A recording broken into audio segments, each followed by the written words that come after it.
Goeiemôre, goeiemiddag, goeienaand en welkom weer eens by Straatwys. Wat sal die mense sê? Jy ken daardie sin baie goed. As jy in 'n Afrikaanse huis groot geword het, het jy hom al seker soveel keer in jou lewe gehoor toe jy kind was. Jy staan ook in die winkel as 'n klein kannetjie en jy wil 'n sweetie hê en jy huil omdat jou ma dit nie vir jou wil koop nie en jou ma sê vir jou, hou op, kyk hoe kyk die mense vir ons. En net daar leer jy iets. Nie oor lekkers nie oor gesond eet nie oor die beheer van geld, die bestuur van geld nie, maar oor opinies, oor wat mense dink, oor wat ander mense dink. Voor jy uit die kar uit klim op 'n plek en dan word jou hare deur jou ma geborsel en as daar 'n kroontjie is wat nie reg wil lê nie, dan gebruik jou ma so 'n klein bietjie spoeg en probeer hom plat kry. Want het jou ma gesê, jy stap nie sommer net in die wêreld in nie. Jy stap in onder inspeksie. En so begin 'n storie in jou kop vorm wat vir jou sê, ek moet reg wees, ek moet pas, ek moet nie uitstaan nie. En iewers tussen die lint in jou hare en die snaakse broeke hoor jy wat jou ma dalk vir jou sê, maar hoekom moet jy altyd anders wees as ander mense? Nou hier is dit waar dit interessant raak is, daardie stem bly nie net in jou kinderdae vas en in daardie tye in jou lewe nie. Dit trek saam met jou in jou grootword. Jy sit in die skool en jy verstaan iets nie. Nie is te bang om jou hand op te steek, want jy wil nie hê mense moet dink dat jy dom of stupid is nie. Jy sit in 'n vergadering en jy wil iets sê, maar jy bly eerder stil, want almal wil eintlik baie graag hê die vergadering moet so gou as moontlik klaar kom. Jy wil 'n foto post en dan kyk jy na hom en dan jy weet jy ek lyk darm nou nie heeltemal nice nie of dit gaan nie inpas nie en dan delete jy hom. Jy wil dalk iemand bel, maar jy stel dit uit want jy dink, weet jy wat, nou daai persoon is dalk besig of hulle dit of dat. Want iewers fluister daar iets vir jou oor wat gaan hulle dink. Ons plaas goeders in ander mense se gedagtes.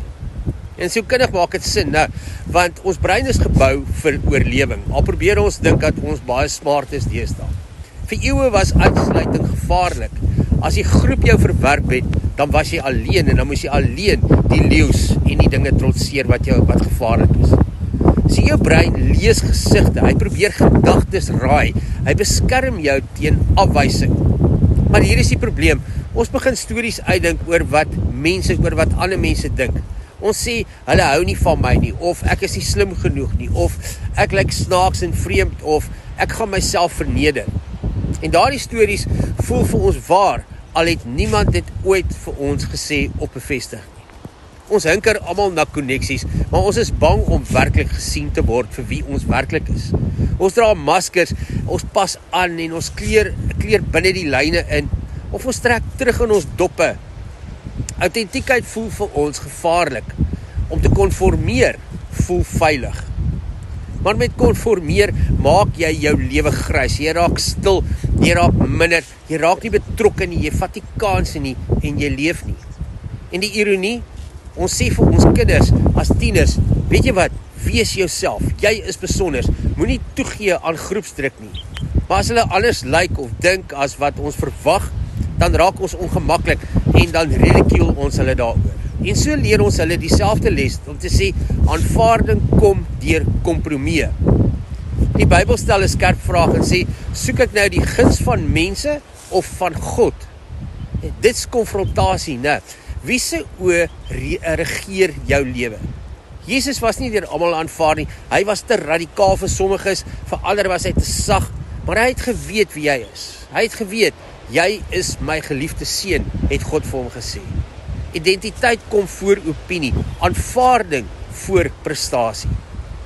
Nou ek het dit weer onlangs beleef, juist gister, en ek stel 'n oproep uit vir ure lank, want ek voel blootgestel, ek is bang, ek wonder wat gaan gebeur, ek is bang vir 'n nee, bang dat die oproep nie aanvaar gaan word nie, bang vir rejection, en my kop speel elke moontlike negatiewe scenario in my kop. En toe ek uiteindelik bel, is die reaksie positief, warm en oop.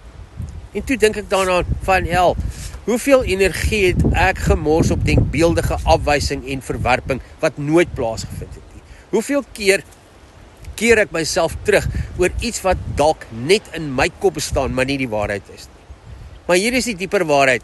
Onder wat sal die mense sê, lê 'n ou geloof. Daar is iets fout met my, dink ek, of ek is nie genoeg nie. Maar die evangelie begin anders. Nie by maak jouself reg sodat mense jou kan aanvaar nie, maar by jy is reeds geliefd. Wanneer jy leef vanuit oorlewing, vra jy, hoe moet ek optree sodat ek nie uitgeskuif word nie? Maar wanneer jy leef vanuit identiteit, vra jy, wie is ek reeds in God? En daardie skuif verander alles.